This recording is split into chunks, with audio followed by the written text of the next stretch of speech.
నమస్తే, welcome to 929 TV. నేను ప్రియాంక. భారతదేశం అంటేనే సంస్కృతి సంప్రదాయాలకు పెట్టింది పేరు. ఇక్కడ వివాహ బంధం అంటే 7 జన్మల ముడి అని, పవిత్రమైన బంధం అని నమ్ముతాం. కానీ ఆధునిక డిజిటల్ యుగంలో ఈ నిర్వచనాలు మారిపోతున్నాయా? మన కళ్ళ ముందే ఒక నిశ్శబ్ద మార్పు చోటు చేసుకుంటోంది.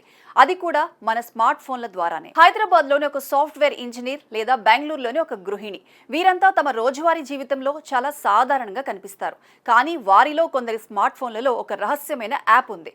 అదే గ్లిడెన్. సాధారణ డేటింగ్ యాప్లకు దీనికి ఉన్న తేడా ఏమిటంటే, ఇది ప్రత్యేకంగా వివాహ బంధంలో ఉండి కూడా కొత్త పరిచయాలను, ఉత్తేజాన్ని కోరుకునే వారి కోసం రూపొందించబడింది.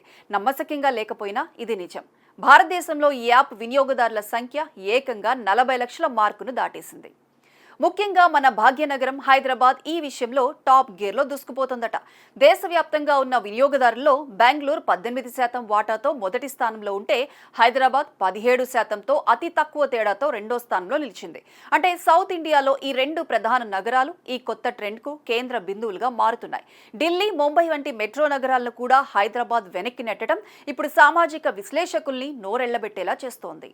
ఇక్కడ అత్యంత ఆశ్చర్యకరమైన విషయం ఏమిటంటే, కేవలం పురుషులు మాత్రమే కాదు, మహిళలు కూడా ఈ బాటలో వేగంగా పయనిస్తున్నారు. గత 2 ఏళ్ల గణాంకాలు గమనిస్తే ఈ యాప్ను వాడే మహిళల సంఖ్య 148% పెరిగింది. ప్రస్తుతం ఉన్న వినియోగదారుల్లో 35% మంది మహిళలే ఉన్నారు. ఒకప్పుడు వివాహేతర సంబంధం అంటే అది పురుషులకే పరిమితం అనే ఒక తప్పుడు భావన ఉండేది. కానీ ఇప్పుడు ఆ హద్దులు చెరిగిపోతున్నాయి. మహిళలు కూడా తమ జీవితంలో ఏదో వెలితి ఉందని, దాన్ని భర్తీ చేసుకోవడానికి ఈ డిజిటల్ ప్లాట్ఫామ్లను ఆశ్రయిస్తున్నారని నివేదికలు చెబుతున్నాయి. ఈ యాప్ వినియోగించే సమయాల గురించి వింటే ఇంకా ఆశ్చర్యం కలుగుతుంది. భారతీయులు సగటున రోజుకు 1 గంట నుంచి గంటన్నర సమయాన్ని ఈ సీక్రెట్ చాటింగ్ కోసం కేటాయిస్తున్నారు. ముఖ్యంగా మధ్యాహ్నం 12 గంటల నుంచి 3 గంటల మధ్యలో యాక్టివిటీ ఎక్కువగా ఉంటుంది. అంటే ఆఫీసు పనుల మధ్యలో లేదా ఇంట్లో భోజనం ముగించి విశ్రాంతి తీసుకునే సమయంలో ఈ పరిచయాలు పుట్టుకొస్తున్నాయి. ఇక రాత్రి 10 గంటల తర్వాత, అంటే ఇంటి సభ్యులంతా నిద్రపోయిన తర్వాత మళ్ళీ ఈ డిజిటల్ తెరలు తెరుచుకుంటున్నాయి.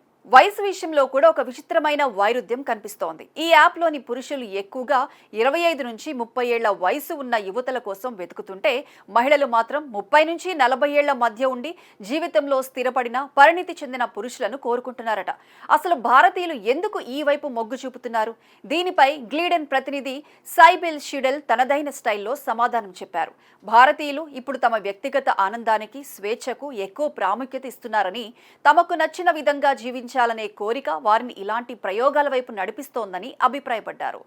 ఒకప్పుడు ఇలాంటి విషయాలు రహస్యంగా ఉండేవి. కానీ ఇప్పుడు సాంకేతికత దానికి ఒక సురక్షితమైన దారిని చూపించింది. కేవలం మెట్రో నగరాలకే ఇది పరిమితం కాలేదు. లక్నో, చండీగఢ్, పాట్నా వంటి నగరాల్లో కూడా ఈ మార్పు కనిపిస్తోంది. సాంప్రదాయ కుటుంబ వ్యవస్థలో పెరుగుతున్న అసంతృప్తి, కమ్యూనికేషన్ గ్యాప్, పని ఒత్తిడి లేదా కేవలం ఒక కొత్త అనుభూతిని పొందాలనే తపన కారణం ఏదైనా కావచ్చు. కానీ ఫలితం మాత్రం వివాహ బంధాల పునాదులను కదిలిస్తోంది. దీన్ని వ్యక్తిగత స్వేచ్ఛగా చూడాలా, లేక నైతిక విలువల పతనంగా భావించాలా అనేది సమాజం ముందున్న పెద్ద ప్రశ్న.